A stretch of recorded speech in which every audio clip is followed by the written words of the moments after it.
Hello, friends.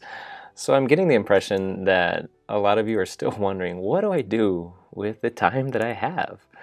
And especially if you heard the recent news that our quarantine, at least here in the US, could extend for another month, I want to suggest a new form of prayer that you can try to implement in your week called visio divina.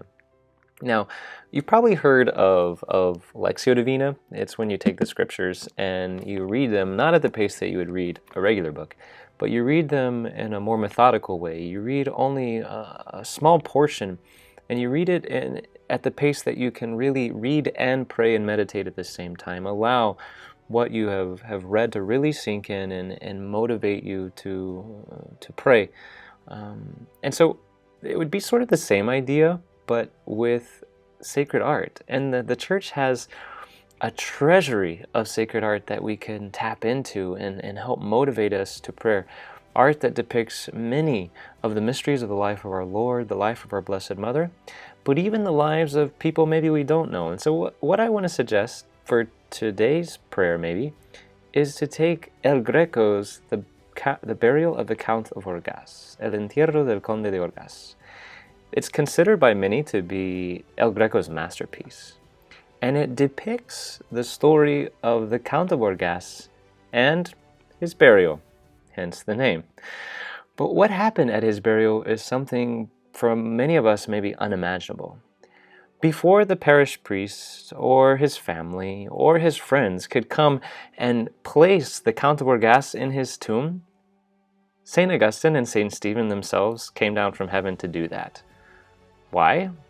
Because they wanted to give back to the Count of Orgaz in charity what he had given to so many other people. You see, the Count of Orgaz was a wealthy man, but also a man of power and prestige. But he didn't use those things for himself. He spent them on others.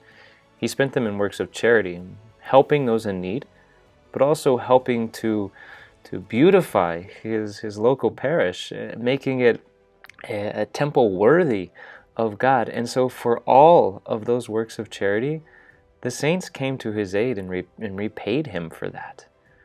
And it's a great motivation for us to realize that death, is a scary thing. And not only is death a scary thing, but dying alone could be a scary thing. And so let's try to face that reality now in prayer and see that if we spend our lives loving others, if we spend our lives not living for ourselves alone, but living for others, especially living for God and His glory and the love of my neighbor, then certainly the Lord's promise is there that we will receive our reward in due time.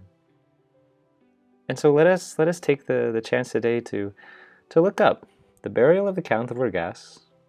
Save it on your screen or print it out if you can, and take some time to see what El Greco is depicting there, to see the mystery of our faith that the Lord might want to speak to us through today, reminding us of what the Catechism tells us in paragraph 1007, that having before our minds our own mortality is a great benefit to us. Why? Because it reminds us that our time is limited in bringing our lives to fulfillment. God love you and God bless you. Know that we are praying for you here at the seminary.